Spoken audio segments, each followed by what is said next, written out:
పలుకు తొయ్యలి భవ్య రూపము తెలుగు తల్లికి వందనం. మార్గదేశీ సమ్మిళత్ బహు ప్రక్రియాభకు వందనం. సత్కవీశ్వర కల్పనారస దివ్య జలధికి వందనం. భావనా ప్రియ హృత్సరసు విహారి హంసికి వందనం. భావనా ప్రియ హృత్సరసు విహారి హంసికి వందనం. భావనా ప్రియ హృత్సరసు విహారి హంసికి వందనం. ఈరోజు మన భావనాప్రియ సభ్యుల సూర్యోదయ వర్ణనలపై ప్రసంగించి ఇక్కడ వెలుగులు నింపడానికి శ్రీమతి మొసలికంటి మల్లిక గారు సిద్ధంగా ఉన్నారు. మల్లిక గారు బిఎస్సి బాటనీ చదివి పోస్టల్ డిపార్ట్మెంట్లో ట్రెజరీ అండ్ అకౌంట్స్లో చేసి పోస్ట్ మాస్టర్గా రిటైర్ అయినారు. చిన్ననాటి నుంచి పఠనావ్యాసంగంపై మక్కువ పెంచుకొని మంచి మంచి పుస్తకాలు చదువుతూ ఉంటారు. ఇంటర్మీడియట్లో పారిజాతాపహరణం కావ్యం నుంచి ఒక సంఘటన ఆధారంగా గద్వాల్ చీర గొడవ అనే నాటకం రాసి కాలేజీలో ప్రదర్శింపజేశారట. సాహిత్యాభిలాషతో భావనాప్రియ బృందంలో చేరాక చక్కని కవిత్వం రాయడం మొదలుపెట్టారు.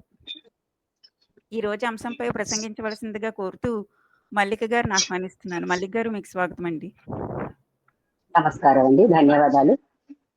శ్రీ గురుభ్యో నమః, సభాయే నమః. ఈరోజు సూర్యోదయ వర్ణనలు కనుక నేను కూడా ఒక సూర్యుని సంస్కృతిస్తూ ఈ ప్రసంగాన్ని ప్రారంభిద్దామని అనుకుంటున్నానండి. ఫలము పుష్పములని ప్రాకులాడవెప్పుడు అర్ఘ్యము నిడచాలు ఆత్మబంధు రుజు కిరణములు తాకి రుజలను పోకార్చ పూష కదలి రమ్ము పూజనంద. సూర్య ప్రార్థనతో ఈ రోజు నా ప్రసంగాన్ని నేను మొదలు పెడుతున్నానండి. సూర్యోదయ వర్ణనలు అంటే కలం పట్టిన ప్రతి వ్యక్తి సూర్యుని ఏదో ఒక సమయంలోనో సందర్భంలోనో లేకపోతే ఆ ఉదయ సంధ్య సాయం సంధ్య చూసిన ముచ్చట్లలోనో తప్పకుండా వర్ణించే ఉంటారండి. అందులో మన భావన ప్రియుల భావకులు కనుక తప్పకుండా అందరం ఏదో ఒక సమయంలో సూర్యుడిని వర్ణించే ఉంటాం. అయితే అంతమంది వర్ణనల్ని నేను చెప్పడం అసాధ్యం కనుక శతాధిక పద్యాలతో కేవలం సూర్యోదయ సమయంలో సూర్యుడి యొక్క పరిణామాల్ని పరివర్తనని వర్ణించే పద్యాలతో నలుగురు కవులు కవయిత్రులు, ఇద్దరు కవయిత్రులు మన బృందంలో పుస్తకాలను ప్రచురింప చేసుకున్నారు. విశేషం ఏమిటంటే ఆ పుస్తకాలన్నీ కూడా 2022లో విశాఖ సాహితీ సభల వార్షికోత్సవాల్లో ఆవిష్కరింపబడ్డాయి. వారి పేర్లు ఏంటంటే మన బృంద వ్యవస్థాపకురాలు శ్రీమతి పాలపర్తి హవీలా గారి పద్య ప్రభాతం, అలాగే శ్రీ కాసిరాజు లక్ష్మీనారాయణ గారి ప్రభాత సుప్రభాతం. ఇది పద్య ప్రభాతం అండి, ఇది ప్రభాత సుప్రభాతం. నయనాల వాణిశ్రీ గారి శుభోదయ వాణి. తుండూరి వెంకటేశ్వరి గారు మనందరం ముద్దుగా పిలుచుకునే వెంకట్ గారి వెలుగు రేణికే. ఈ శతాధిక పద్యాలలో నిజంగా సూర్యుడికి ఎంత నవనవోన్మేషంగా ప్రతి పొద్దు ఉదయిస్తాడో, నిత్య నూతనంగా అనిపిస్తాడో, ఈ 400 పైసలకు పద్యాలన్నీ కూడా నిత్య నూతనంగా అన్ని పద్యాలు చెప్పేయాలనంత ఉత్కంఠభరితంగా భావావేశపూరితంగా ఉన్నాయండి. అయితే అన్ని చెప్పడం సాధ్యం కాదు కనుక నేను ఒక్కొక్క పుస్తకం నుంచి 10 చొప్పున ఒక 40 పద్యాలు తీసుకున్నాను. సమయం సరిపోతే అన్ని చెప్తాను, లేకపోతే ఎంతవరకు సరిపోతే అంతవరకు చెప్తానండి. అయితే ఇప్పుడు కవి పరిచయాలు. మన కవులు పరిచయాలు అంటే ముంజేతి కంకణంకి అర్థం చూపించినట్టే ఉంటుంది, కానీ సభ మర్యాద ఒకటి ఉంది గనక చెప్తాను. హవీలా గారు మన బృంద వ్యవస్థాపకురాలు. చక్కటి భావకథ, చిక్కని పదగుంబన, అతికినట్లుండే అలంకారాలు ఈమె సొంతం. ఈమెకు 2017 గుంటూరు సాహిత్య సమాఖ్య 20 వసంతాల వేడుక సందర్భంగా గేయ రచన విభాగంలో ప్రథమ బహుమతి వచ్చింది. అలాగే 2020 Banaras university and CP Brown సంయుక్త నిర్వహణలోని పద్యాల పోటీలో తృతీయ బహుమతి వచ్చింది. 2022లో మండలి ఫౌండేషన్ వారి ఖండకావ్య రచనల పోటీలో ప్రథమ బహుమతి వచ్చింది. ఆంధ్ర యశోభూషణం ఆ పుస్తకం. ఈవిడ ఇతర రచనలు ఏమిటంటే ఈ పద్య ప్రభాతంతో కలిపి ధ్రువకోకిల, బాలరసాల సాలం, తెలుగు తల్లి, నానీల నీలాలు, ఆంధ్ర యశోభూషణం, మాట మన్నించలేరా, అల్లిపూల పల్లవి, చీకటిలుసింది. ఇక కాసిరాజు లక్ష్మీనారాయణ గారు అచ్చ తెలుగు గ్రామీణ పద చిత్రాల జాను తెలుగు పదానువాదాలు ఆ ప్రయోగాలకు ఈయన పెట్టింది పేరండి. వీరి ఉత్ప్రేక్షలు చాలా స్వాభావికంగా ఎక్కడ అతిశయోక్తి లేకుండా చక్కటి పోలికలతో నిజమే సుమా అనిపిస్తూ ఉంటాయి. అది వీరి ప్రత్యేకత. ఈయన మన బృందం సీనియర్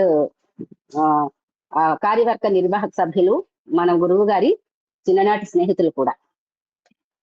వీరి పుస్తకాలు ఏంటంటే భవానీ శతకము, ముకుందమాల పద్యానువాదం, ముకుంద శతకము, కాఫీ శతకము, వెంకటేశ్వర శతకము, ఎమ్మెల్యేడి, ప్రభాత సుప్రభాతం, హే విశాఖ, అంతశ్చేతన, ఆట వెలది. ఇప్పుడు ఇందులో ఈ ప్రభాత సుప్రభాతాన్ని మనం చెప్పుకుంటున్నామండి. అలాగే నయనాల వాణిశ్రీ గారు.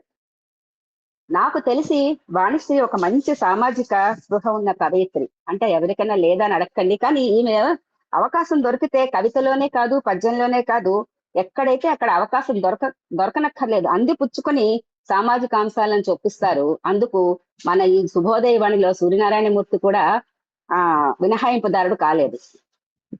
చుండూరు వెంకటేశ్వర్లు గారండి. మనం వెంకటని తీర్చుకుంటాం. మంచి మంచి పదబంధాలతో సీస పద్యాలను రాస్తారు. శ్రీనాథుడు, జాషువా మొదలైన మహాకవులను మనకి గుర్తుకు తెస్తూ అంత చక్కటి రచనా పాఠమో వీరి సొంతం. నయనాల వాణిశ్రీ గారు ఈ చీకటి శుభోదయవాణి కాకుండా వేదనా వేదం అనే ఇంకో వచన కవిత సంపుటిని రాశారండి. చుండూరు వెంకటేశ్వర గారి రచనలు ఏంటంటే ఈ వెలుగురేనికై కాకుండా ప్రణయ సుందరి అనే సీస పద్యాలే అవి కూడా రాశారు. ఇది సూక్ష్మంగా కవుల పరిచయాలండి. ఇంకా మనం సబ్జెక్టులకు వెళ్ళిపోదాం. అయితే వీళ్ళందరూ కూడా సూర్యనారాయణమూర్తికి సహస్రనామాలు కూడా ఈ పద్యాల్లో వాడుకుంటూ ఇంకా కొత్త కొత్త పేర్లు కూడా మనకి పరిచయం చేశారండి. మొట్టమొదటిగా వీళ్ళు సూర్యుడికి అంజలి ఎలా ఘటించారో సూర్యనారాయణమూర్తికి మనం చూద్దాం. మొట్టమొదటి హవీలా పద్యం.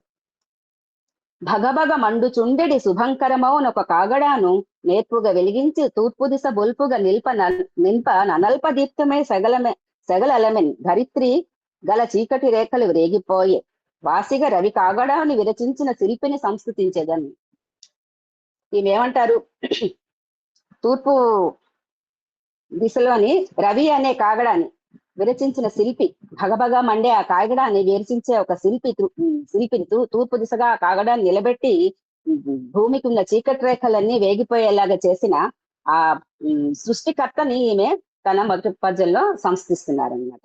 ఇందులోని రవి కాగడ అని ఒక విత్ప్రేక్ష వాడారు. సృష్టికర్తకు సూర్యుడిని కాకుండా సూర్యుడిని ఈ గ్రహ మండలాన్ని సృష్టించిన సృష్టికర్తకు ఇవే అంజలి సమర్పించారు. ఇక కాసిరాజు లక్ష్మీనారాయణ గారిని చూద్దాం. వారు స్వభావ సిద్ధంగా వాడి మాటల్లోని వాడి పద్యాల్లోని కూడా చాలా కొంటితనం, చమత్కారం ప్రస్ఫుటిస్తూ ఉంటాయి కదండి. ఈ పద్యం కూడా అలాగే ఉంటుంది చూడండి. తలతలవారకుండనే తెంపు తనంబున నాగమించి వెలుగుల జల్లు జల్లి పృథివీతల మంతట చేతనత్వము నిలుపగ తూర్పు కొండ కొన నెక్కొని నిక్కియు కొంటె చూపుతో కలువ కుమారి నాలిగోను గాముల రేణికి అంజలించేదని. తలతలవారకుండనే అన్న మాట దగ్గర మనకి కరుణశ్రీలోని పుష్ప విలాపంలో మొట్టమొదట పద్యం గుర్తొస్తుందండి. తెంపుతనంగా వచ్చేట ఆయన వచ్చి ఏం చేశాడంట, ఆ పృథ్వీతలం అంతటికి కూడా చైతన్యం ఇవ్వడానికని తూర్పు కొండకి కొన నెక్కొని నిక్కియు, ఇక్కడ ఒక మంచి అర్థవంతమైన శుభంగా ఉండే ప్రాసని వాడారు వీరు. కొంటె చూపుతో కలువ కుమారి నాలిగొను, కలువ పువ్వుల్ని అపహసించారట. ఎందుకు? సూర్యుడు పైకి రాగానే కలువలు ముడిచిపోతాయి గనక. అలా కొంటెతనంగా కలువల్ని అపహాస్యం చేస్తూ గాముల రేడు, గ్రహముల రాజు అయిన సూర్యుడికి నేను అంజలించదన్ అని కాసిరాజు నారాయణ గారు వారి సంస్కృతిని తెలిపారండి. ఇంకా వాణిశ్రీ గారు చూడండి, ఇద్దరు ఎంత బాగున్నాయో.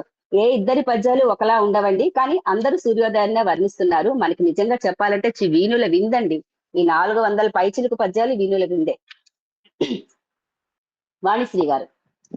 చీకటి పాన్పును జిగితోడ సవరించి దివికేగు భువి వీడి దినకరుండు చేతనాస్త్రముల చేబూని చెలికాడు ప్రాగ్దిసన్ పొడసూపు పాళమిదిగే చిశ్చక్తిన్ పురిగొల్ప చిరునగువుల సూరి జాగరూకుల చేసి జడము నడచు ఒక చేత తరువులను ఒక చేత విరులను స్పర్శించుచు సచరాచరములతని తొలి కరములు సాచి జగతి పలుకరించు నిర్జరుల మేని తళుకుల నెగడు చూచి నీరజములమరే సరసిల్ నిగ్గుతేరి ఆమతిల్లు నంసుపతికి హారతులివియే. చీకటి పాన్పును గబగబా సవరించి ఆకాశంలోకి సూర్యుడు వచ్చాడంట. చేతనాస్త్రాన్ని పట్టుకొని ప్రాగ్దిశకు వచ్చి మళ్ళా చేతనాశక్తిని మేల్కొల్పడానికని గబగబా వస్తూ ఒక చేత్తో తరువుల్ని ఒక చేత్తో విరుల్ని స్పర్శిస్తూ సచరాచరములు అతని తొలికరములు సాచి జగతిని పలకరిస్తున్నాయంట. నిర్జరుల్లో అతని మేని తలుపుల నెగడు చూసి అంటే సెలయేరులోని ఆ పడే సూర్య కిరణాల తాలూకా రిఫ్లెక్షన్స్, ఆ ప్రతిఫలించిన ఆ ప్రకాశవంతమైన ఆ వెలుగు చూసి నీరజములన్నీ ఆ సెలయేరుల్లోకి చక్కగా వికసిస్తూ నిగ్గుదేరిపోయాయంట. సరే, ఆ సెలయేరుల్లో ఉన్న పద్మాలన్నీ కూడా నిగ్గుదేరుతూ వికసించాయట. అలాంటి అంశుమతికి హారతులు ఇవే అంటారు వాణిశ్రీ గారు. ఇక మన శ్రీనాథ సీస పద్యాల శ్రీనాథుడు గారు వెంకట్ గారు ఏం చెప్తారో చూద్దాం. శ్రీకర మొసగడి శ్రీ మహావిష్ణుని దక్షిణ నేత్రమే తనరువాని శ్రీకంఠునకు నుండు సెగకన్ను సదృశమౌ విప్పుల గుప్పించి నెగడువాని శ్రీవాసములు సంతసిల్ల కాంతి నొసంగి పద్మినీ కాంతుడే ప్రబలువాని శ్రీదుడై నిరతమ్ము శ్రీమకుట చవిని కాంతులను, చవి అంటే కాంతులు, వెదజల్లి తరుండై వెలుగువాని శ్రీ సహోదరునికి వెలుగు సిరులొసంగి రేయికి సౌరునిడు మహనీయుని అన పద్యశీలత నిత్యంబు వరలున్నట్లు ప్రతిదినంబు సాష్టాంగాన ప్రస్తుతింతూ అంటున్నారండి. నిజంగా ఈయన సీస పద్యాల శ్రీనాథుడు అండంలో ఏమన్నా ఆ తప్పుందా? ఎంత బాగా చెప్పారో చూడండి. అన్ని పద్య పాదాలు శ్రీ శ్రీ శ్రీ శ్రీకారంతో మొదలయ్యాయండి. అన్ని పాదాలు, ఈ పద్యంలో అన్ని పాదాలు శ్రీకారంతో మొదలయ్యాయండి. శ్రీకరమొసగడు శ్రీ మహావిష్ణుని దక్షిణ నేత్రమే తనరువాని శ్రీకంఠునకు నుండు సెగకన్ను సదృశమౌ నిప్పుల గుప్పించి నెగడువాని. అలాగే తామర పువ్వులు చాలా సంతసిస్తూ బాగా వాటికి కాంతినిచ్చి పద్మినీ కాంతుడే ప్రబలవాడు. శ్రీదుడు అంటే శ్రీవాసములు అంటే తామర పువ్వులు. ఆ తామర పువ్వులకి కాంతినిస్తూ వాటితోటి చక్కగా పద్మినీ కాంతుడే ప్రబలవాని. శ్రీదుడు అంటే కుబేరుడండి, అంటే బంగారం వన్నె గలవాడు. నిరతమ్ము శ్రీమకుట చవిని వెదజల్లి తరుండై వెలుగువాని. ఆ చక్కగా బంగారుపు మేని కాంతుతో బంగారు ఛాయల్ని వెలుగుతూ ఉండే ఆ అతనిని శ్రీ సహోదరునికి వెలుగు సిరులను ఒసగి. శ్రీ సహోదరుడు ఎవరండి? చంద్రుడు. చంద్రునికి స్వయం ప్రకాశం లేదు అని మనందరికీ తెలుసు. సూర్యుడి నుండే అతను వెలుగు తీసుకుంటాడు. అందువల్ల ఇక్కడ ఒక సైన్స్ కూడా ఈయన అప్లై చేశారండి. శ్రీ సహోదరునికి వెలుగు సిరులు ఒసంగి రేయికి సౌరుణ్యుడు, ఎందుకంటే ఆ వెలుగు వల్లే చందమామ రాత్రికి మనకి వెన్నెల్ని ఇస్తున్నారు, సూర్యుడు పగలు వెలిగి మనకి ఆరోగ్యాన్ని ఇస్తున్నారు. ఈ మహానీయునికి ఇతని మీద చెప్పడానికి రోజు నాకు పద్యాలు బాగా రావడానికి ప్రతి నంబు నేను సాష్టాంగ నమస్కారం చేస్తున్నాను అని వీళ్ళ నలుగురు కూడా ఈ సూర్యనారాయణ మూర్తికి ముందు అంజలి ఘటించారండి. తర్వాత వీరి సూర్యోదయాలను ఎలా వర్ణించారో చూద్దాం. ముందస్తుగా హవీల కమనీయ సుమజాత గంధ మారుతములు భవ్యమౌ ధూప దీపాలు కాగా భూపరాగమ్ములు మమతల పసుపు కుంకుములు కాగా సంధ్యా సమీరాలు సారస గానాలు శ్రావ్య సత్ప్రేమ మంత్రాలు కాగా క్షితిని సంశ్లేషించు కిరణాల త్యాగ నిరతులు సౌహార్ద హారతులు కాగా రాత్రి నచ్చచేయ తానర్చకుండై దినమయూకుడేకుదించే అదివో ప్రాజ్ఞము మెరిసి భళ్ళున తెల్లవారే తామసీ దురితవికి నశించే. ఎంత మంచి అసలు అంటే చూడండి, సూర్యుడే భూమిని అర్చించడానికి వచ్చాడంట పొద్దుటే చీకట్లు పోకరుస్తూ. ఎంత బాగుందో చూడండి ఈ ఊహ.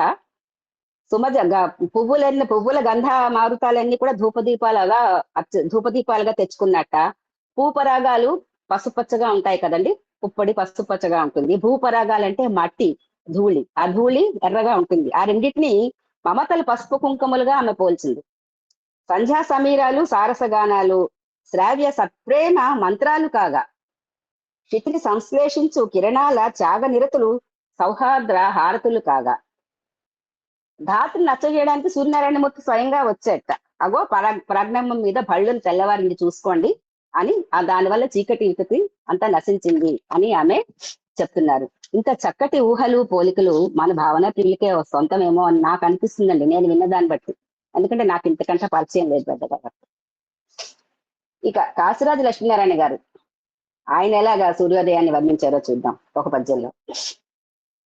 పద్మపాదుని పద్మహస్తుని పద్మగర్భ పరేశుని పద్మనేత్రుని పద్మనాభుని పద్మనాథునకాయుని పద్మిని సయు తూర్పు కాంతయుపాసనమును సేయగా పద్మ బాంధవ రత్న దీపము ప్రాగ్దిసన్ వెలిగించడి. మత కోకిల్లో చెప్పారండి. ఇందులో పద్మ పద్మ పద్మ పద్మ అని ఒక వృత్తనిప్రాస అలంకారం కూడా ఉంది. వృత్యనిప్రాస అలంకారంతో ఈ పద్యాన్ని ఆయన చెప్పారు. పద్మపాదుడు పద్మహస్తుడు పద్మ గర్భుడు పరేశుడు పద్మనేత్రుడు పద్మనాభుడు అకాయుడు పద్మనాథుడు అయిన ఆ పద్మీసేనుని తూర్పు కాంతేమో ఉపాసన చేయడానికి పద్మ బాంధవ రత్నదీపాన్ని ప్రాగ్దిశని వెలిగించిందిట. పద్మబాంధవుడు అంటే ఎవరు? సూర్యుడు. పద్మబాంధవుడు అనే రత్నదీపాన్ని ప్రాగ్దిశని వెలిగించిందిట. ఆ రకంగా అన్నట్టుగా తూర్పున సూర్యుడు వస్తున్నాడు అని కాశీరాజు లక్ష్మీనారాయణ గారు వర్ణించారండి. ఇక్కడ పద్మబాంధవ రత్నదీపము అన్నది ఒక ఉత్ప్రేక్ష, ఇక్కడ కూడా ఒక చక్కటి ఉత్ప్రేక్ష వేశారు. ఇక వాణిశ్రీ గారండి.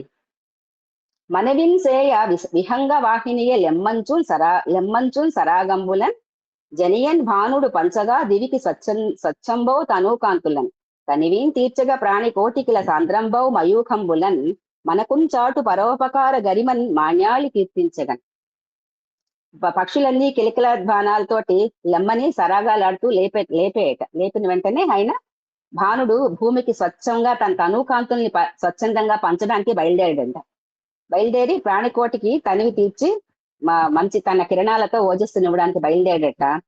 మనకుంచాటు పరోపకార గరిమన్ మాన్యాలి కీర్తించగన్. అంటే ఆ రకంగా తన తనువు యొక్క కాంతులన్నీ మనకి పంచడం వల్ల పరోపకారాన్ని మనకి నేర్పిస్తున్నట్ట సూర్యుడు. చెప్పాను కదా, వాణిశ్రీ ఎక్కడ సమయం దొరికితే సాంఘిక భావాల్ని వదలదు, సామాజిక భావాల్ని వదలదు. ఇది ఒక మచ్చుతునక. ఇక వెంకట్ గారండి. తూర్పున కెంపుల తోరణముల గూర్చి ఉదయాచల మెసగా నలయునటుల పసుపు కుంకుమలద్ది పండగ శోభ తెచ్చడు నయగారమ్ము చెంగలించి మహినావహించిన మైల కడిగివేయ కిరణ సంప్రోక్షణ పరిగటించి పిల్లగాలి వరలి వింజామరము వీచ ప్రత్యూష రాగాల పాడుకొనుచు సర్వ జగతి నలరచేయు సంప్రకాశ దృష్టిని కురిపించు స్పృహగా వేల కాంతి పుంజములు విసరూచు సంతసముగా అరుగుదెంచి దినపతికి అంజలిదే అంటున్నారు వెంకట్ గారు. ఒక పండగ వాతావరణాన్ని చెప్తున్నారండి. అంటే సూర్యుడు ఉదయించడం అనేది ఒక పండగలాగా ఆయన చెప్తున్నారు. ఆ ముందు పండగ రావాలంటే ఏం చేయాలి? ఇల్లు వాకిళ్ళు శుభ్రం చేసుకోవాలి. అందువల్ల ఏం చేస్తున్నట్టంటే ఆయన ముందు తన కిరణాలతో భూమిని అంతా శుభ్రం చేస్తున్నట్ట, మైలంతా శుభ్రం చేసేట, శుభ్రం చేసి కెంపుల తోరణాలు తూర్పుకొండ కట్టి పసుపు కుంకాలు అద్దాడు. పసుపు కుంకం అని ఎందుకు అన్నారంటే ఉదాహరణ కాంతుల్ని మనం చూస్తే కొంచెం ఎరుపు కొంచెం పసుపు కలిగిన నారింజ రంగులో ఉంటాయి కదండి. ఈయన అంటే ఆయన సునిశ్చిత పరిశీలన, ఆయన వర్ణన ఎంత సూక్ష్మంగా ఉంది, ఎంత సహజంగా ఉంది అన్నది చెప్తున్నాను. అలా అద్ది ఆ పసుపు కుంకాలు అద్ది ఆ తూర్పు కొండకి కెంపుల తోరణాలు కట్టి భూమికి ఆవరించిన మైలంతా తన కిరణాలతో కడిగేసి ఒక పండగ వాతావరణాన్ని తీసుకొచ్చి పిల్లగాలి వరలి వింజామరము వీచ ప్రత్యూష రాగాలు పాడుకొనుచు సర్వ జగతిని అలర్చేయ సంప్రకాశ వృష్టిని కురిపించు స్పృహగా వేల కాంతి పుంజములు విసరచు సంతసముగా నరుగుదంచు దినపతికి అంజలిదే అంటున్నారండి. ఆ రకంగా సూర్యుడు వస్తున్నాడట పండగ వాతావరణం తీసుకొస్తూ. అందువల్ల ఆ దినపతికి ఈయన అంజలి ఘటిస్తున్నాడు. సూర్యోదయాలు చూడండి ఎంత బాగున్నాయో. ఇంకో రకం సూర్యోదయాలు చూద్దాం. అంటే అన్ని రకాల సూర్యోదయాలు బోల్డ్ ఉన్నాయి కదా. ఇంకో రకం ఇందులో హవిల పద్యం మొదట.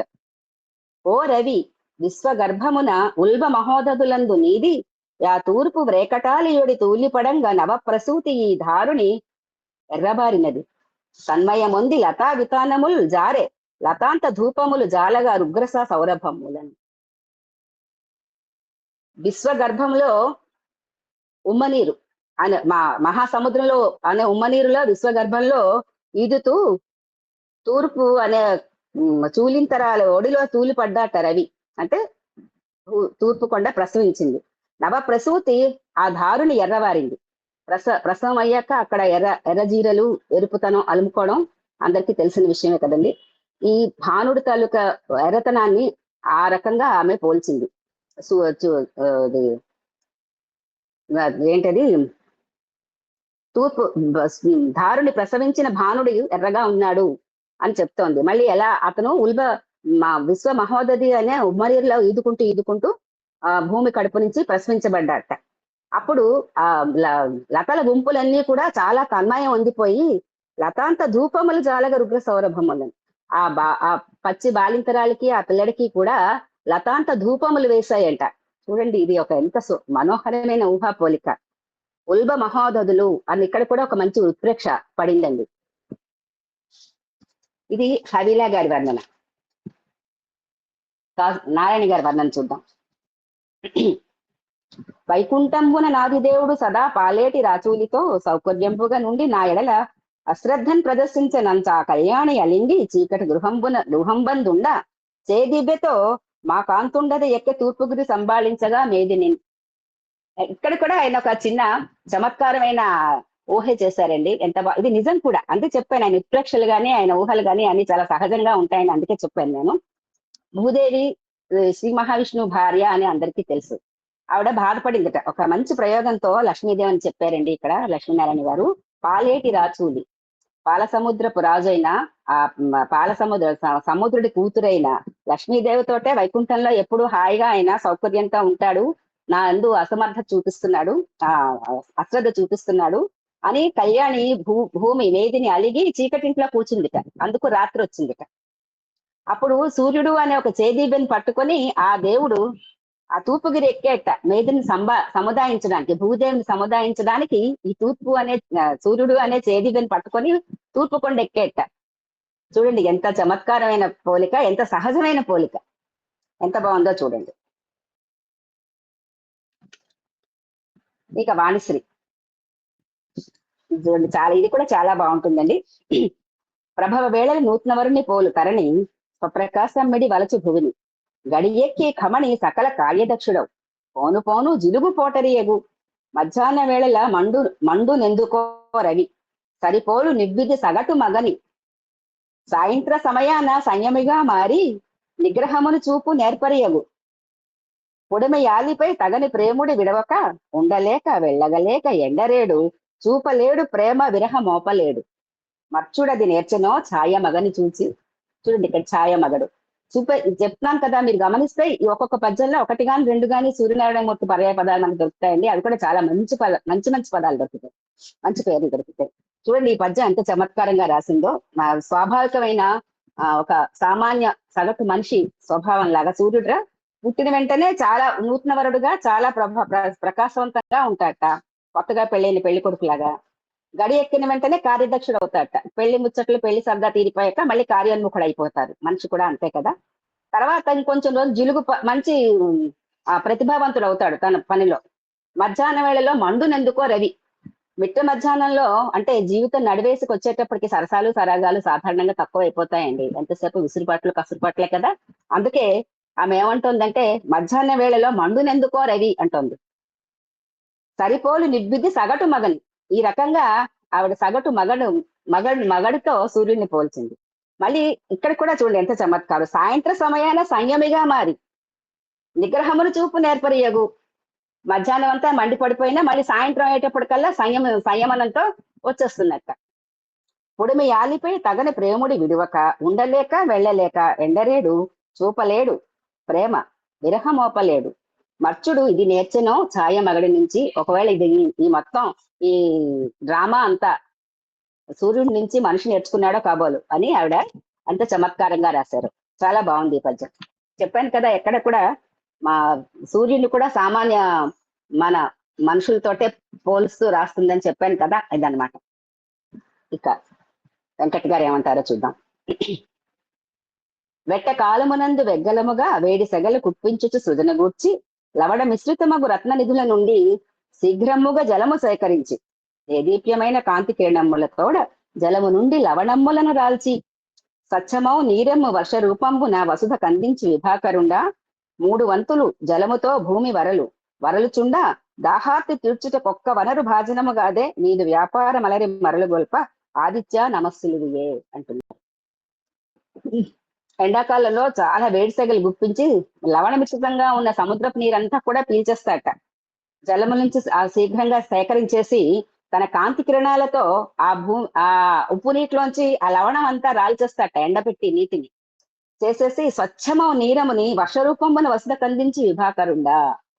స్వచ్ఛంగా మంచి నీటిని వర్ష రూపంతో మాకు అందిస్తున్నావు భూమికి. 3 వంతులు జలముతో భూమి వరల్చుండా దాహార్తి తీర్చుటకు నువ్వు ఒక్కడివే ఉపాధి అయ్యావు మాకు. ఒక్క వనరు భావచనము కాదే, నీది వ్యాపారం అలరి మరులు గొల్ప ఆదిత్య నీకు నమస్సులుడియే అంటున్నాడు వెంకట్ గారు. ఎంత బాగున్నాయి చూడండి వర్ణనలన్నీ. చెప్పాలంటే అసలు పుస్తకం అంతా చెప్పాలనిపిస్తుంది, కానీ మనకంత వ్యవధి లేదు. ఇక తూర్పు పడమరల మధ్య, తూర్పు నుండి పడమరకు సూర్యుడు ఎలా వెళ్తాడు ఏమిటి ఆయన సంగతి సమాష చూద్దాం. వీళ్ళు అవి కూడా వర్ణించారండి, చూద్దాం. మొట్టమొదట నారాయణ గారు, కడమ గుంజలు తూర్పు పశ్చిమ గట్టులే చెలరేగగా పడుగు పేకల వెలుగు దారము పాటవాన నమర్చి సంగడుపు సంజలు జోకయంచుల కారికమ్మును నెసియున్ పుడమి గప్పగా నేతగాడవి పుట్టుగట్టున మున్కొనెన్. కడమ గుంజలు అంటే ఒక మగ్గానికి గుంజల్లాగా తూర్పు పశ్చిమ గట్లు అటు ఇటు ఉన్నాయంట. ఉంటే వెలుగు దారాల్ని పడుగు పేకలుగా పాటవాన్గా అమర్చుకుంటూ చాలా స్నేహపూరితంగా భూమి కోసం మంచి అంచులు ఇరు సంధ్యలు కూడా, ఇటు ఉదయ సంధ్య అటు సాయం సంధ్యని కూడా 2 పక్కల చీరకు అంచుగా నేస్తూ అంచుగా ఒక మంచి కొత్త వస్త్రాన్ని నేస్తున్నట్ట.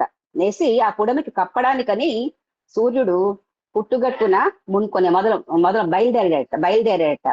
అంటే తూర్పు కొండ నుంచి మొదలుపెట్టి ఈ వెలుగు దారాలతో పడుగు పేకల్ని చూర్చుకుంటూ మొత్తం పశ్చిమ ఆద్రి వరకు భూమిని కప్పడానికి ఆ కొత్త వస్త్రంతో ఆయన బయలుదేరాడట. చూడండి ఇది ఎంత మంచి పోలిక, ఎంత మంచి ఇది నారాయణ గారు రాసింది. హవిలా చూద్దాం. సుప్రభాతాల అనురాగ శోభనుండు అహమునకు మధ్యత నిర్మలాత్మజుండు సంధ్య మాపులందు రాగరంజితుడు తపనుడు ఆద్యంతముల ప్రేమ తాపసుండు. ఇది ఒక చిన్న పద్యం.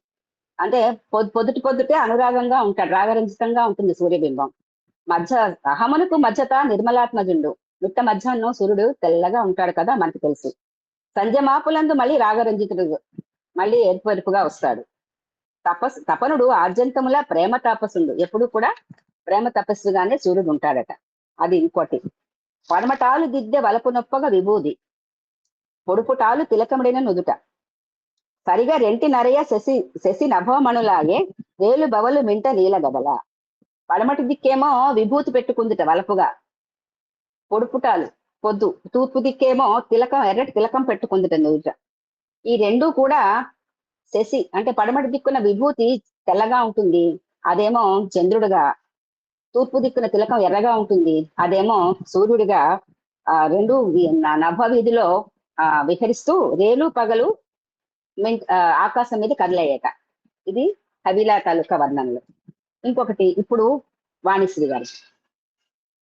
పుడమి అర్ధగోళములు సవతుల రీతి. చెప్పాను కదా ఈవిడెక్కడ కూడా ఒక న్యాచురాలిటీని వదలరు, ఒక సహజత్వాన్ని వదలకుండానే ఈవిడ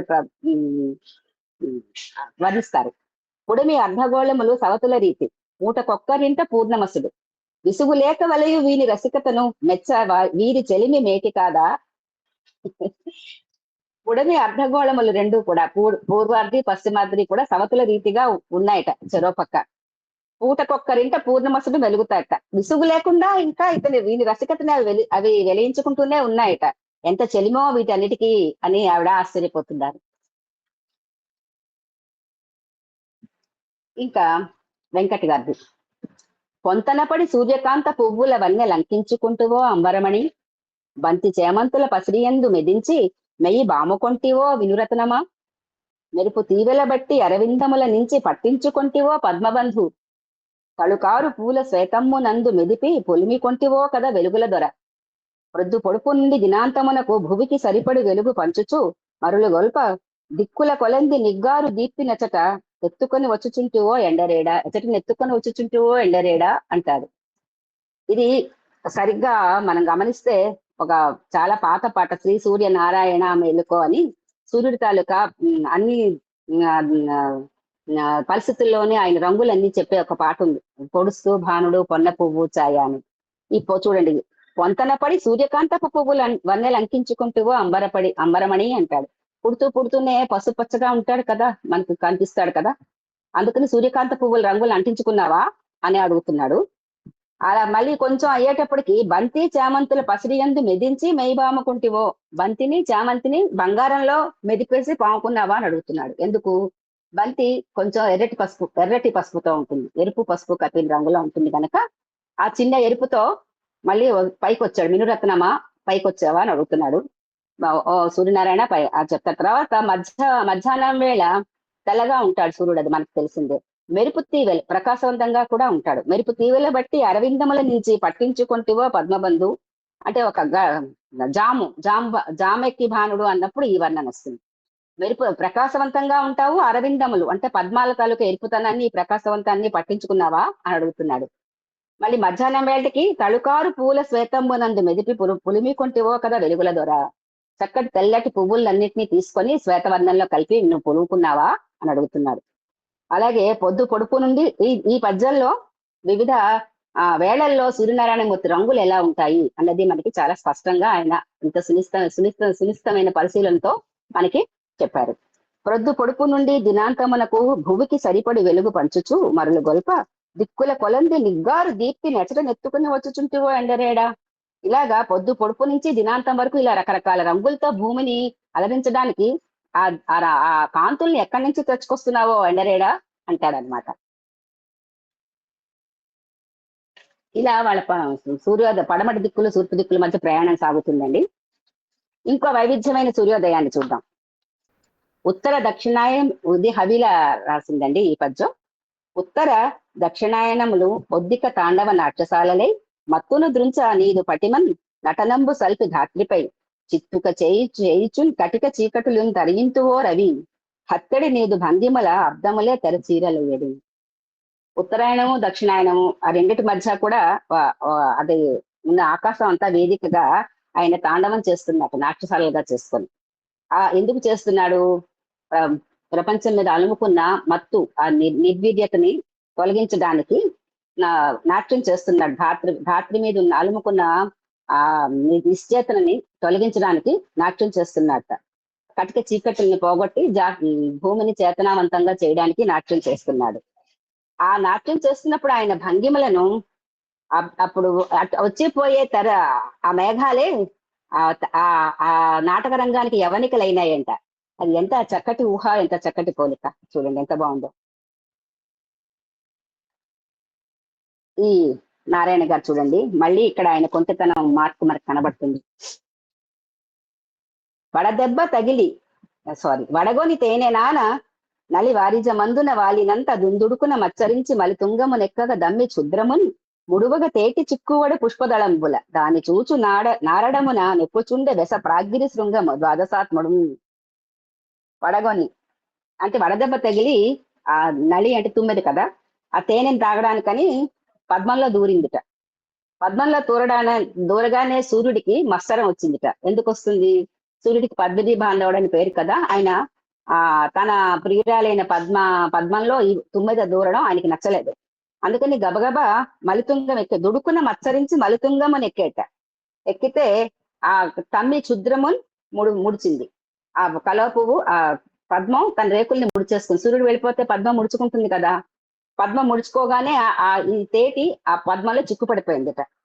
ఆ పుష్పదళాల్లో చిక్కుపడిపోతే అది ఎలా ఉందో చూడడం కోసం దాని చూచు నారడమున ఆ ఉత్సాహంతో ఎక్కుచుండే వెస చాలా వేగంగా ప్రాగ్గిరి శృంగము ద్వాదశాత్ముడు చాలా వేగంగా తూర్పు కొండని సూర్యుడు ఎక్కిపోతున్నట్ట. ఈ పద్మాల్లో చిక్కుకున్న తుమ్మెద అసలు ఎలా ఉంది రాత్రి చిక్కుకుంది కదా, ఇప్పటి వరకు ఎలా ఉందో చూద్దామని ఒక ఆసక్తితో తూర్పు కొండ ఎక్కుతున్నాడట. ఇది ఎంత చిలిపి భావన కదా. వాణిశ్రీ గారు మేలుకు కాంచనాంబరము మేలిమి రోచుల నేసి తెచ్చు నా భానుని గాంచి ఘాటమగు బంధము నొందగ పొంగు పృథ్విక తేనియ కోరు బొమ్మరము తీరుగా వాసరమున్ జరించుచున్ పానుపు వేళ దీనముగా ప్రాప్తము లేదని సాగనంపెడిన్. తన మేలుకు కాంచనాంబరాలు తొలగి తొడిగి చక్కటి ప్రకాశవంతంగా చక్కటి వస్త్రాల్ని నేసి తెస్తాడని చెప్పి ఆ సూర్యుడిని చూసి భూమికి ఏమో చాలా మంచి బంధం ఉందిట. ఆ బంధంతో తేనీయకోరు బమ్మరము తీరుగా, చూడండి ఇక్కడ ఉపమాలంకారం ఉంది. తేనీయకోరు బమ్మరము తీరుగా భూమి, ఎవరు ఇక్కడ ఉపమేయం భూమి, ఆ తేనీయకోరు బమ్మరం ఏమో భూమి ఉపమేయం. ఆ సూర్యుడు చుట్టూ తిరుగుతోంది. ఈ బమ్మరం ఏమో ఉపమానం, భూమి ఉపమేయం. ఆ తిరగడం అనేది ఉపమావాచకం అవుతుంది. కానీ ఏమవుతుంది, తిరుగుతూ తేనెను గ్రోల్దాం అనుకుంటోంది, అవటం లేదు. కానీ ఏం చేస్తోంది, సూర్యుడు చుట్టూ తిరుగుతోంది. ఎలాగైతే పువ్వు చుట్టూ తేనెటీగ తిరుగుతుందో అలాగే సూర్యుడు చుట్టూ భూమి తిరుగుతోంది. తిరుగుతూ ఎంత తిరిగినా సరే కర్తవ్య దీక్ష ఎలా ఉంటుందంటే, పానుపు వేళ దీనముగా ప్రాప్తము లేదని సాగనింపడింది, కానీ రాత్రి అయ్యేటప్పటికల్లా నీకు నాకు పొసగదులే పొమ్మని చెప్తుంది. అంతలాంటి ప్రేమికురాలు కూడా.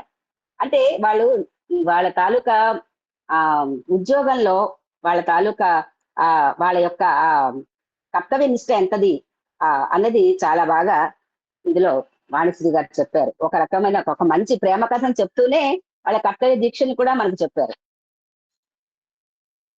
ఇక వెంకట్ గారు వెలుగు రేణికై అనే పుస్తకంలోంచి ఇది వచ్చింది కదా.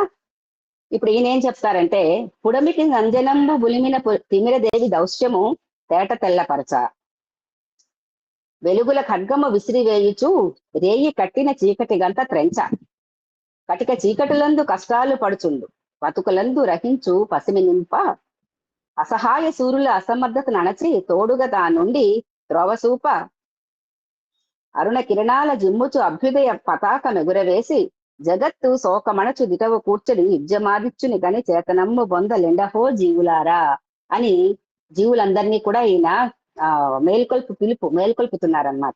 మీ తాలూకా జడత్వం చాలు లేవండి అని సూర్యుడితో పాటు వెంకట గారు కూడా లేపుతున్నారు. అయితే ఏమిటంటే, ఒక ఉద్యమకారుడిగా సూర్యుని స్ఫూర్తి ఇందులో ఆయన వర్ణించారు. భూమికి అంజనం చీకటి పులివేసి ఆ రాత్రి చేసే దౌశ్యాన్ని అంతా అందరికీ తెలియపరుస్తూ, వెలుగుల ఖడ్గాన్ని విసిరేసి ఆ రాత్రి కట్టిన చీకటి గంతలన్నిటినీ తెంచేయడానికి, కటిక చీకటిలో కష్టాలు పడుతున్న బ్రతుకులందు రహిని పెంచి పసిమిని నింపడానికి, అసహాయ సూర్యులైన మానవుల తాలూకా అసమర్థతను అణచి, అంటే వాళ్ళు రాత్రిపూట ఏ పనులు చేయలేరు కదా, అసమర్థతను అణచి తోడుగా తానుండి త్రోవ చూపడానికి, అరుణ కిరణాల జిమ్ముచు అభ్యుదయ పతాకం ఎగురవేసి, అందుకని ఈ రాత్రి బారి నుంచి వాటి చెర నుంచి ఆ గంటల్లోంచి మీరు తప్పించుకోండి, రండి నేను మీకు సాయం ఉన్నాను, తోవ చూపిస్తాను అని చెప్పి అభ్యుదయ పతాకం ఎగరవేసి జగత్తు శోకమణచు దిటవు కూర్చడి ఉద్యమాదిచ్చుని గని చేతనమ్ము పొందలెండహో జీవులారా అని వెంకట గారు చెప్తున్నారు. సూర్యుని ఒక ఉద్యమకారుడుగా ఎంత బాగా వర్ణించారో చూడండి. చక్కటి ఒక చేతనామూర్తిగా, చైతన్య స్వరూపుడు కదా సూర్యనారాయణ మూర్తి, ఆ చేతనత్వాన్ని ఒక ఉద్యమ స్ఫూర్తితో ఆయన పోల్చారు. ఇప్పుడు ఇంకో వర్ణన చూద్దాం.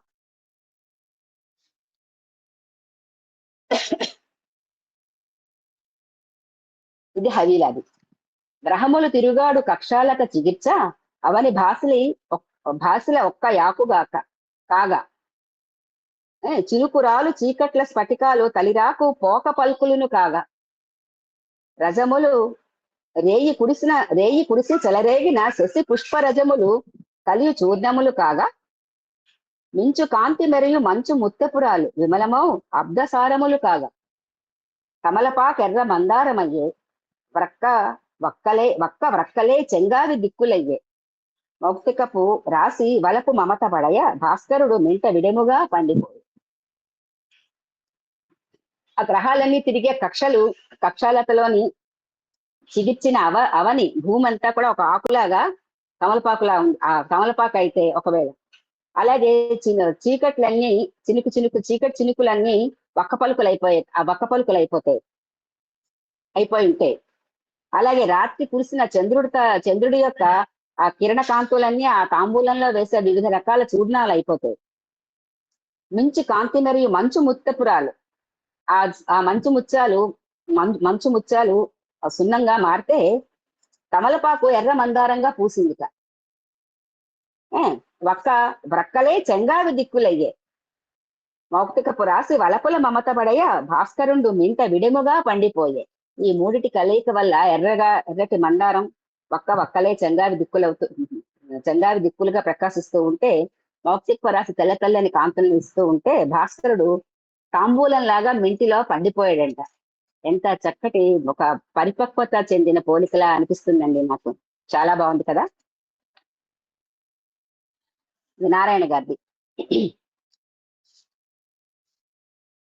పాల సముద్రమం చిలుక వచ్చిన ఘోర విషంబు త్రావి లోకాలును కాచినట్టి కరకంఠుని రీతిగా నహ్వనంబునన్ కాలభుజంగ సామ్యమగు కంటికి మచ్చరి గబ్బు చీకటిని ప్రోలగా నాగమించుడి విరోచనుడు అల్లదే త్రోచ ప్రార్థిస్తాను. ఇది ఒక చక్కటి ఉపమాలంకారం అండి. పాలసంద్రాన్ని చిలికితే వచ్చిన ఘోర విషం ని తావి ఎలాగైతే శివుడు లోకాల్ని కాచాడో అదే రకంగా కాలసర్పానికి సామ్యంగా ఉండే ఈ చీకటిని తాగడానికని సూర్యుడు ప్రాగ్దిశ మీద తూర్పు దిక్కుకి వచ్చేస్తున్నట్ట. ఈ రకంగా ఒక చక్కటి ఉపమా. పాలసముద్రంలో వచ్చిన విషాన్ని తాగిన శివుడు ఉపమానం అయితే, చీకటిని తాగడానికి వస్తున్న సూర్యుడు ఉపమేయం అయితే, ఆ తాగడం అన్నది సమాన ధర్మం రీతిగా అన్నది ఉపవాచకం అవుతుంది ఇక్కడ. ఇది ఒక చక్కటి ఉపమాలంకారంతో ఒక మంచి పోలికతోటి ఈ పద్యాన్ని చెప్పారు నారాయణ గారు. ప్రతి అవకాశం ఉన్న చోట నేను అలంకారాలను చెప్తున్నానండి. అన్ని చోట్ల ఉండొచ్చు, కానీ అన్ని చెప్పడానికి నాకు కొన్ని చోట్ల వీలవుతున్నాయి, కొన్ని చోట్ల వీలవుతున్నాయి.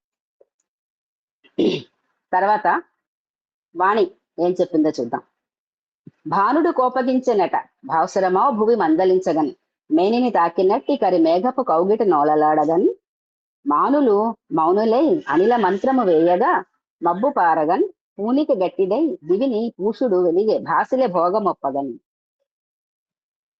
భూమి మందలించిందట, ఎక్కువ ఎండ అయిపోతున్నది అని మందలించేటప్పటికల్లా సూర్యుడికి కోపం వచ్చిందట. కోపం వచ్చేటప్పటికి ఎక్కువ వేడైపోగానే ఏమైంది, మేఘాలు ఆయన పీల్చిన నీటి వల్ల మేఘాలు పుట్టాయి. అయితే ఈ చెట్లన్నీ ఏం చేశాయంట, భానుడికి ఎంత కోపం వచ్చినా అతను వెళ్ళిపోవడానికి వీలు లేకుండా మేఘాలు చెట్లు తాకితే ఏమవుతుంది, అవి ద్రవీభవించి వర్షం, ఆ మేఘాల నుంచి వచ్చే నీరు వర్షం కురుస్తుంది కదా. ఇక్కడ కూడా ఒక సైంటిఫిక్ ఫినామినన్ ని వాణి గారు కూడా టచ్ చేశారు. అందుకు మౌనులే అనిల మంత్రం, చక్కటి గాలి వీచి ఆ మబ్బులన్నీ తేలిపోయాయంట, తమను తాకనివ్వకుండా చేసేసాయి. అప్పుడు భూమి మీదకి రావద్దు అని భూమి దెబ్బలాడినా కూడా పూనిక గట్టిదై దివిని పూషుడు భాసిలే భోగమొప్పగన్. అందుకని భూమి మందలించినా సరే తన గొప్ప పూనికతోటి ఆకాశంలో ఆ కారు మబ్బులన్నీ తేలిపోవడం వల్ల చక్కగా వెలిగాడట. ఈ నిజంగా ఇంతింత పోలికలు ఇంతింత ఊహలు ఎలా వస్తాయనండి. అది వెంకట్ గారు. ప్రత్యూష వేళలో బాలభాను నులివెచ్చ చెలిమి చంటి బిడ్డ బోలు నడిప్రొద్దు విసురు తీక్షణమగు చెండకరుని దీప్తి జీవుని ఉన్నతి నెరింగించు. సంధ్యా సమయమందు సన్నగిలు తరణి సిక తెల్పు మర్చుని చివరి దశను మరునాటి దినమందు మురిపించు తపనుని సవురు నరుని పునర్జన్మ తెలుపు. ఈ విధిని కాలచక్రుడు సృష్టి ధర్మ మెరుకపరచి మనుజునకు మరులుగొల్పు జీవనమ్ము పాదుకొలిపి పావనునిగా భువిని వెల్గొందడి పదమ్ము పోహళించు. ఈయన సృష్టి చక్రాన్ని, కాలచక్రాన్ని చెప్పేశాడండి. సూర్య ఆవర్తనంలో ఉదయం పూట చక్కగా నులివెచ్చగా చంటి బిడ్డగా ఉంటాడంట. మధ్యాహ్నం అయ్యేటప్పటికి మంచి ఉన్నత స్థితిలో ఉన్న జీవుడు, ఒక మానవుడి లాగా తీక్షణంగా ఉంటాడట. సంధ్యా సమయం అయ్యేటప్పటికి సన్నగిల్లుతూ ఆ మనుషుడి తలకి చివరి దశను చెప్తాడట. మరునాటి దినం మళ్ళీ వచ్చి మనిషికి ఉన్న పునర్జన్మ ఉంది, నీకు మానవుడి తలకి పునర్జన్మ అనే ఒక ఇది మనం నమ్ముతాం కదా, పునర్జన్మ కూడా ఉంది అని దాని గురించి కూడా చెప్తున్నట్టు. ఈ విధంగా సృష్టి ధర్మాన్ని ఎరుకపరిచి జీవనాన్ని పాదుకొల్పి భూమిని పావనంగా వెలుగొండదే ఆ సూర్య పదమును అతను పోహలిస్తున్నాడు అని చెప్తారు వెంకట్ గారు. ఇంత విభిన్నమైన వర్ణనలో ఇప్పటి వరకు మనం 24 పద్యాలు చదువుకున్నామండి. ఏ 2 పద్యాలు ఒక దాంతో ఒకటి పోలికున్నాయా? ఇన్ని విభిన్నమైన అంటే అందుకేనేమో గురువుగారు ఎప్పుడు అంటారు నవనవోన్మేషశాలి ప్రకృతి. మనం కవి కూడా నవనవోన్మేషంగా ఆలోచించాలి రాయాలి అని అంటారు. ఇది నాకు చదువుతుంటుంది చాలా. నేను జాయిన్ అయిన ఏడాది ఈ పుస్తకాలు రావడం, అవి చదివిన వెంటనే నేను ఒక మంచి ఒక ఉద్వేగానికి లోనయ్యానండి. అది పంచుకోవాలనిపించింది. ఇన్నాళ్ళకి నాకు అవకాశం దొరికింది. మొదట అంటే ఇది చివరిలో చెప్పవలసింది ఇప్పుడు చెప్తున్నాను, సారీ. అంటే తట్టుకోలేక ఆత్రం. అయితే సూర్యుడిని ఒక శ్రామికుడిగా ఎలా వర్ణించారు, ఒక దూతగా ఎలా పోల్చారు చూద్దాం. కవిలాది వేల కిరణముల బీజములను భానుడను కర్షకుడు విత్తబూనెను ఎలను. బీజములే మొక్కలే మహాభూజములయ్యే ప్రస్తుతింతు కర్షకుని మేలు పనితనము. ఇక్కడ సైన్స్ టీచర్ అమ్మ గారు కిరణజని సంయోగక్రియ చెప్పేశారండి. అవిల గారు కిరణజని సంయోగక్రియ గురించి చెప్పేశారు. వేల కిరణములని బీజములుగా భానుడని కర్షకుడు విత్తబూనె నీళ్ళను. ఆ వేడి సూర్యుడి తాలూకా కాంతితోటే కదా అక్కడ ఆకులు ఆహారం తయారు చేసుకొని చెట్లు పుడతాయి. ఆహారం చెట్లకు అదే ఆహారం కదా. బీజములే మొక్కలే మహాభూజములయ్యను. ఆ ఆహారం తీసుకొని ఎప్పుడైతే కిరణాలనే బీజాన్ని సూర్యుడు భూమి మీద నాటాడో, ఆ నాటిన బీజములన్నీ మొక్కలే మహాభూజములయ్యాయట. ప్రస్తుతింటూ కర్షకుని మేలు పనితనమును, ఆ సూర్యుడనే ఆ కర్షకుని యొక్క గొప్ప పనితనాన్ని ఆవిడ మెచ్చుకుంటున్నారు. ఇందులో ఇంకో పద్యం కవిలాదే. గణన చేయని ఇర్ల గనులనెన్నో త్రవ్వి అద్దరికింత్రోయు శ్రామికుండు శ్రమను చేయ అతని స్వేద మహిమను కురియ ప్రకృతి కులకాంత కొత్త శోభలను కులికే. అస్సలు లెక్క పెట్టడం లేదుట. రాత్రి అనే ఆ మొత్తం చీకట్లనే గనులని తవ్వి ఆ చీకటంతా అవతల పోస్తూనే ఉన్నట్ట సూర్యుడు అనే ఒక శ్రామికుడు. ఆ అవతల ధరికి రెండో వైపుకు తోస్తున్నాడు అనమాట. అంటే వెలుగు రావడం కోసం తోస్తూ ఉంటే ఆ శ్రమం చేసి అతని నుదుటి మీద ఆ స్వేద హిమము ప్రకృతి కులకాంతకు కొత్త శోభల్ని అంటే సూర్యుడు వస్తున్నప్పుడు తెల్లగా ఎరేరగా ఆ ప్రకృతి కాంతకి ఒక కొత్త శోభలతో ఆయన శ్రామికుడు తలుక చెమటతో కూడా ఒక మంచి శోభని చేకూర్చాడు. చీకట్లని తవ్విపోసి అటుపక్క నుంచి వెలుగును తీసుకొస్తున్నాడు. ఒక శ్రామికుడుగా రాత్రి గనుల్లోంచి చీకటిని తవ్వి పోసేస్తున్నాడు అన్నది ఎంత గొప్ప కొత్త భావన కదండి. చాలా బాగా నచ్చింది నాకు. ఈ ఇర్ల గనులు అన్నది కూడా ఇక్కడ ఒక మంచి ఉత్ప్రేక్ష వాడారు ఆవిడ. చాలా బాగుంది. నారాయణ గారు అప్పుగా నిచ్చినట్టి జలమంతయు వ్యర్థము చేయుచుండే ఈ తప్పును సైపనంచు జలదమ్ములు కోపమోని భూమిపై అప్పును వృద్ధితో కలిపి అందుకొన నియమించ దూతగా గప్పున ప్రొద్దుగట్టుపై కాలును మోపే సహస్రపాదుడు. మేఘాలేమో భూమికి నీటిని అప్పుగా ఇచ్చాయట.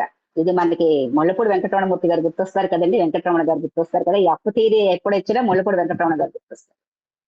మేఘాలు సూర్యుడికి నీటిని అప్పుగా ఇచ్చాయట. అయితే దాన్నేమో భూమి వ్యర్థం చేసేస్తోందిట. అందుకని మేఘాలు భూమికి నీటిని అప్పుగా ఇచ్చాయి, అవేమో భూమి వ్యర్థం చేస్తోంది. అందువల్ల ఆ తప్పును సైపనంచు జలదమ్ములు కోపము అని భూమిపై అప్పును వృద్ధితో కలిపి అందుకొనాను. ఇక్కడ అప్పు అన్నది మాటని నీరు, అపస్ అనేది నీరు కదండి. ఈ అప్పుని వృద్ధితో కలిపి అందుకొనని నియమించా. అందుకని అంతకంతా వడ్డీతో కలిపి ఆ నీటినంతా మళ్ళీ తెచ్చేయమని మేఘాలు సూర్యుని నియమించాయట. దూతగా గప్పున ప్రొద్దుగట్టుపై కాలును మోపే సహస్రపాదుడు. అందుకని ఆ మేఘముల దూతగా గబగబా పొద్దుగట్టు మీద కాలును మోపే సహస్రపాదుడు. చూడండి ఇక్కడ అంటే పద ప్రయోగాలు ఎంత. ఇక్కడ కాలు వచ్చింది, ఇక్కడ సహస్రపాదుడు సూర్యుడి పేరు. అంటే గురుగారు మనకు చెప్తూ ఉంటారు పదాల పౌహళింపు, పద బంధాలు ఎలా ఉండాలి అన్నది. ఇక్కడ ఎంత చక్కటి చమత్కారంగా అప్పుని రెండు అర్థాలతో ప్రయోగిస్తూ చక్కటి చమత్కారం చేశారు నారాయణ గారు.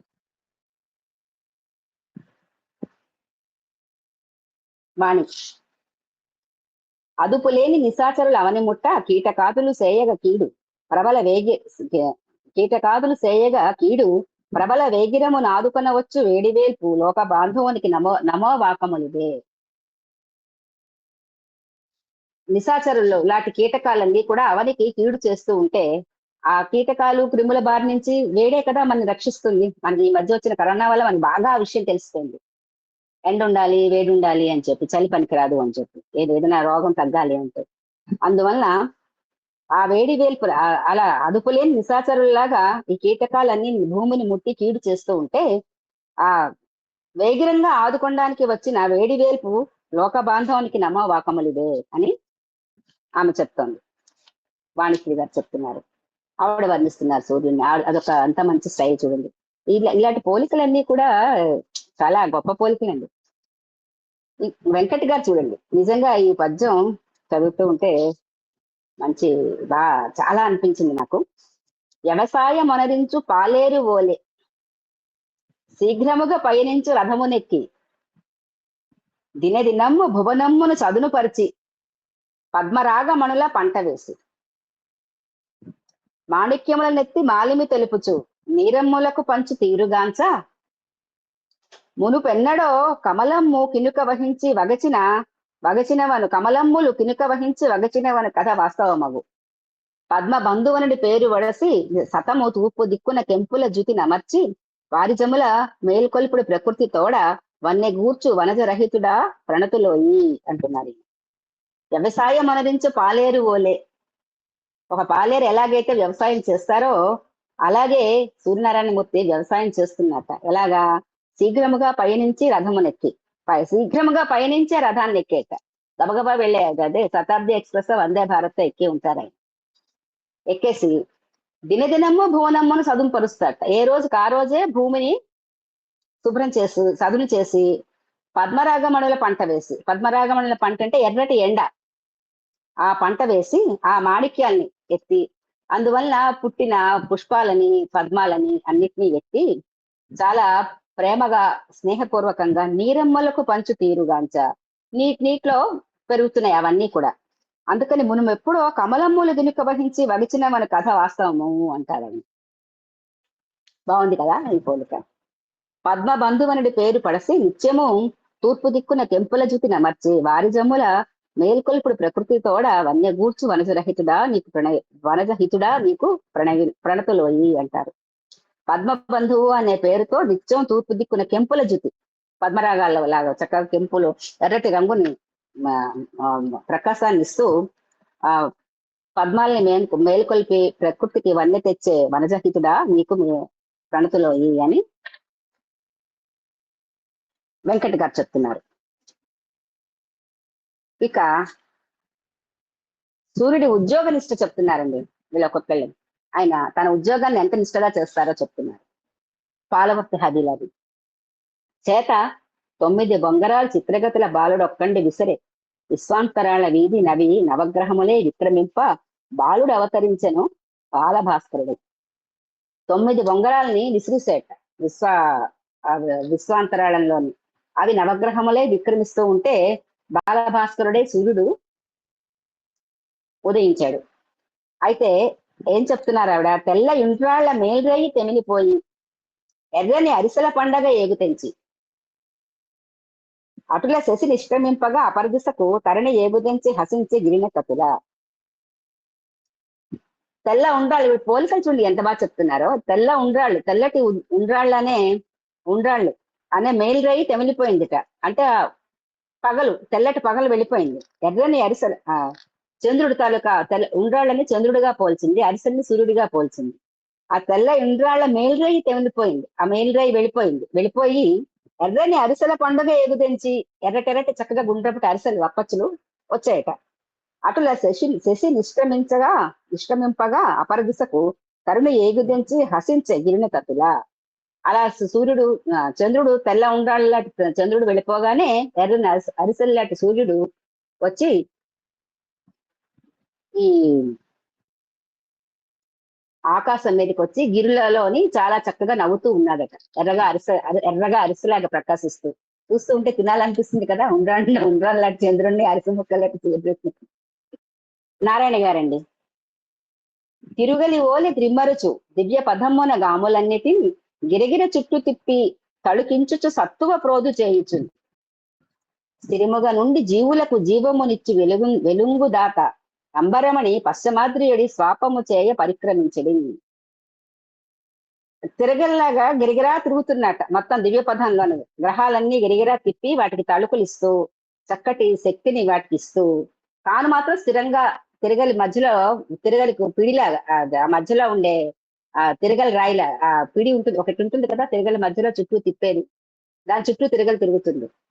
దాని తిరగలి కొర్రులాగా ఉండిపోయి తాను మాత్రం అలా ఉండి తన చుట్టూ గ్రహాలన్నింటినీ తిరగలు తిరిగినట్టు తిప్పించుకుంటూ వాటికి ఇస్తూ తాను స్థిరముగా నుండి జీవులకు జీవమునిచ్చు వెలుంగుదాత అంబరమణి పశ్చమాద్రియుడి స్వాపము చేయ పరిక్రమించడి.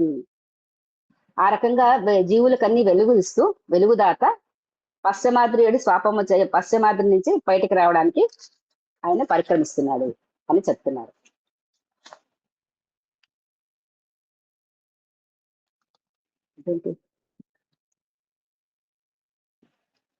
ఇందులో ఇంకొక పద్యం కూడా ఉంది నారాయణ గారిదే.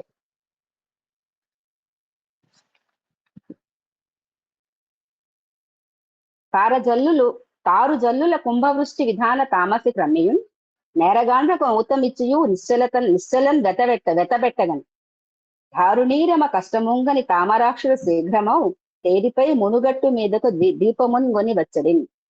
తారు జల్లుల కుంభవృష్టి విధాన తామసి క్రమ్మిందుట.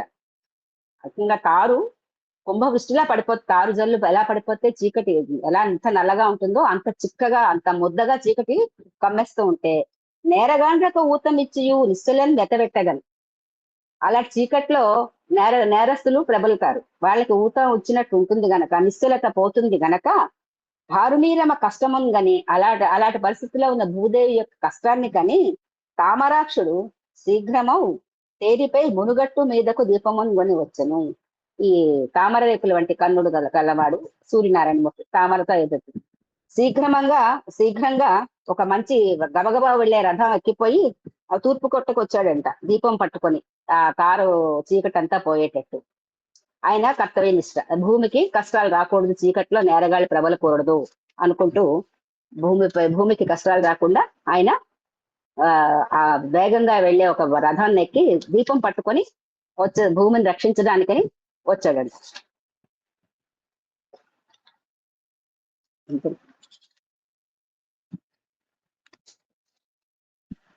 ఇప్పుడు వాణిది స్రష్ట సృష్టికి ప్రత్యక్ష సాక్ష్యమేవు హరికి జతవు స్థితిగతుల హవము సలుప లయకరునికి బాసట వీవే క్షయమునందు ముగ్గురొకరే వెలుగు భానుమూర్తి వీవి. సూర్యుడిని త్రిమూర్త్యాత్మకంగా ఎంత చక్కగా వాణి వర్ణించిందో చూడండి. స్రష్ట సృష్టికి ప్రత్యక్ష సాక్ష్యం నువ్వే, ఎందుకంటే ఎదురుగుండా కనబడుతున్న ప్రత్యక్ష నారాయణ భగవద్ బ్రహ్మ సృష్టికి అతను నిదర్శనం తార్కాణం. అలాగే హరికి జతవు స్థితిగతుల హవము సలుప, భూమి మీద ఆరోగ్యాన్ని ఆ ప్రాణాన్ని నిలపడానికి శ్రీమన్నారాయణుడికి చాలా జతగా నారాయణుడు లాగా పనిచేస్తాడు. ఆయనకి వ్యాసక్తి ఇస్తుంది. స్థితికారకుడుగా కూడా సూర్యుడు పనిచేస్తాడు. అదే విధంగా లయకరునికి బాసట వీవే క్షయమునందు, అక్కర్లేని వ్యర్థాలన్నీ ఎండిపోయిన వాటిని ఎండుటాకుల్ని తగలబెట్టేసి ఆ దావాగ్నిని రగిలించి లయం చేసే క్రమంలో శివుడుగా ఈ రకంగా మూడు మూర్తులుగాను నువ్వు ముగ్గురొక్కటే వెలుగు భానుమూర్తి వీడు. అటు సృష్టికి ప్రత్యక్ష సాక్ష్యం ఇస్తున్న బ్రహ్మగాను స్థితిని స్థిరంగా భూమి మీద నడపగలిగే ఒక ఆరోగ్య ప్రదాతగా హరికి జతగా, అలాగే శివుడికి లయకరునిగా బాసట వీవే దావాగ్నితోటి అక్కర్లే వ్యర్థాలన్నీ తొలగించడంలోని ఎండింపజేయడంలో కూడా లయం చేస్తూ శివుడు లయకారకుడుగా కూడా త్రిమూర్తాత్మకంగా ముగ్గురొకటైన వెలుగు భానుమూర్తివే నీవు, మొత్తం ముగ్గురు మూర్తులు నీలోనే ఉన్నారు అని ఆమె చెప్తుంది. ఇప్పుడు వెంకట్ గారు చూడండి, సూర్యుడు తనొక్కడే కాదు తన పిల్లల్ని కూడా మన కర్తవ్య దీక్షకి ఎలాగా త్యాగం చేశారో వెంకట గారు చెప్తారు. నిర్విరామంబుగా సర్వసహం సహ వీక్షించుచు గమించు వెలుగురేడా, కర్మ సాక్షిగా జీవికను వెలార్చుచు సర్వజీవుల కర్మల సేకరించి. నీదు సుతునకు మన్నించి నరకలోక పాలనకు సహాయపడట ఘనమే. ధర్మరక్షణకు కృతాంతును నియమించి కష్టాల నోర్చుడు గరిమ కూర్చ ఛాయపట్టి ఒసగితువో జగతి కొరకు ఇటులు నిస్వార్థముగా పంతునిచ్చి చాగనెరితి చాటి మనుషులకు మరులు కొల్పు పదము ఎరుకపరుచు నీకు ప్రణతులేయి. నిర్విరామంగా అన్ని జరుగుతుండే ప్రపంచంలో జరిగే అన్ని విషయాలకి, పాపాలకి, పుణ్యాలకి నువ్వు ప్రత్యక్ష సాక్షివి, కర్మ సాక్షివి. అందుకని జీవికను కర్మ సాక్షిగా నువ్వుంటూ జీవితంలో తప్పులు చేసేవాళ్ళు వాళ్ళ తాలూకా పాప పుణ్యాలన్నిటినీ, జీవుల కర్మలన్నీ సేకరించి నీ సుతునికి, అంటే యమధర్మరాజు, సూర్యుడు కొడుకు యమధర్మరాజు కదండి, ఆ యమధర్మరాజుకి ఇచ్చి నరకలోక పాలనకు సహాయపడుతున్నావు. యమధర్మరాజుకి భూముల జీవుల తాలూకా కర్మ ఫలితాల కర్మలన్నిటినీ సేకరించి ఇచ్చి ఆయన ఈ జీవులకు శిక్షించడంలో సహాయపడుతున్నావు.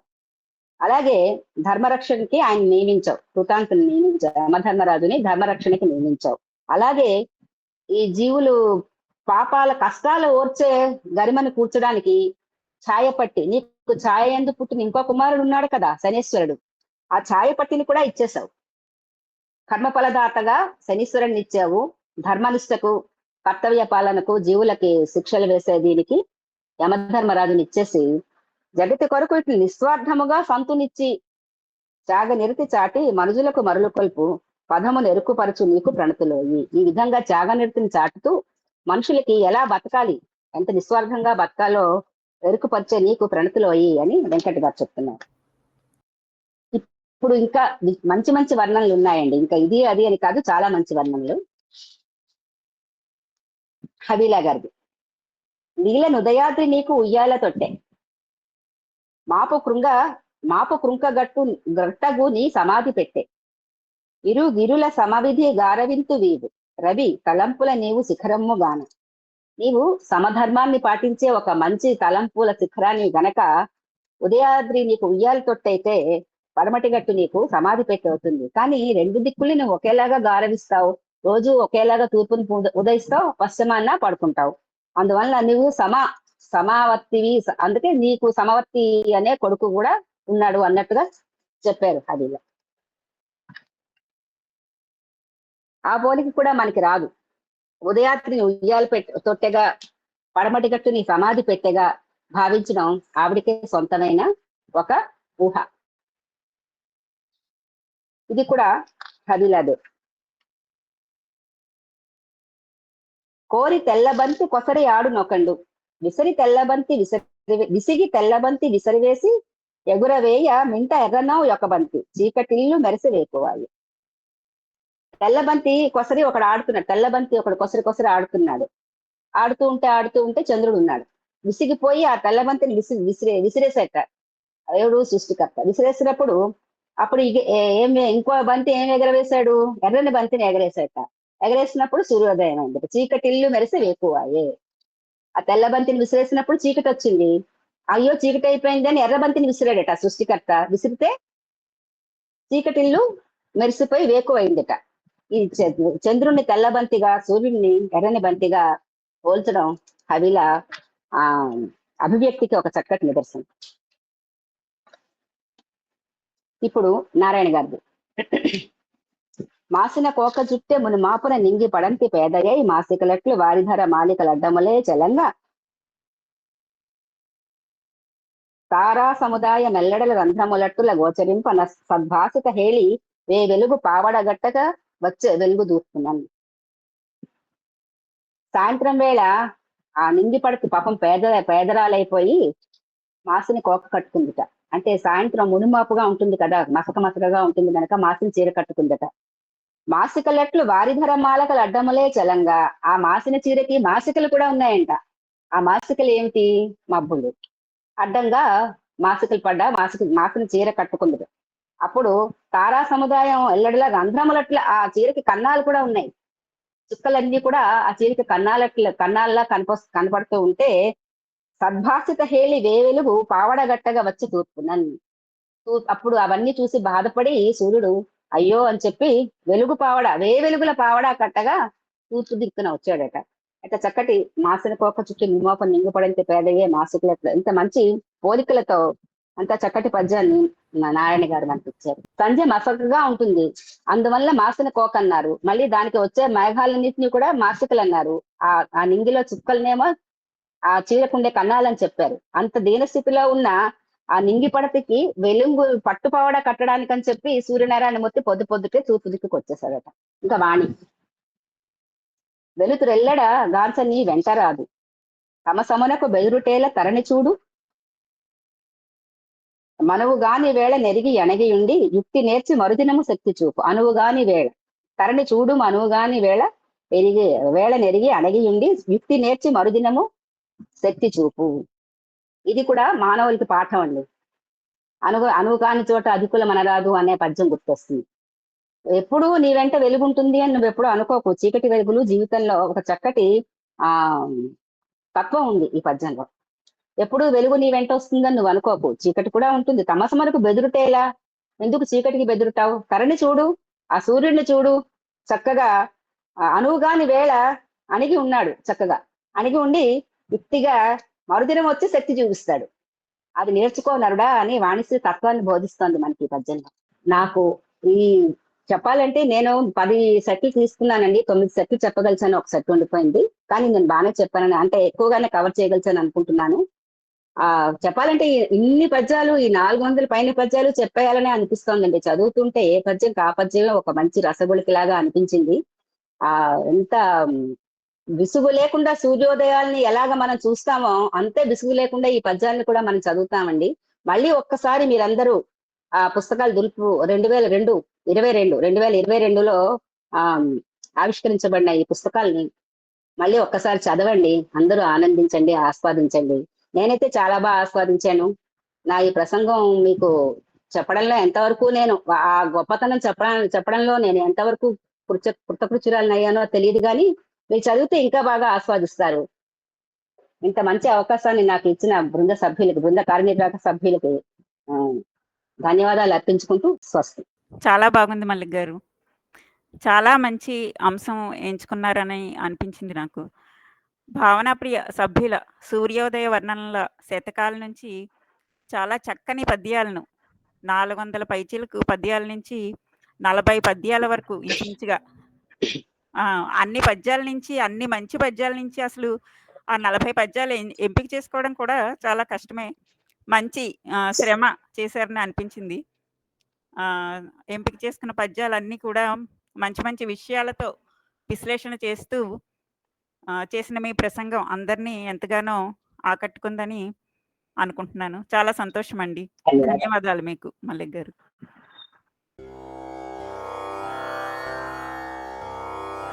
పలుకు తొయ్యలి భవ్య రూపము తెలుగు తల్లికి వందనం. మార్గదేశీ సమ్మిళత్ బహు ప్రక్రియాభకు వందనం. సత్కవీశ్వర కల్పనారస దివ్య జలధికి వందనం. భావనా ప్రియ హృత్సరసు విహారి హంసికి వందనం. భావనా ప్రియ హృత్సరసు విహారి హంసికి వందనం. భావనా ప్రియ హృత్సరసు విహారి హంసికి వందనం.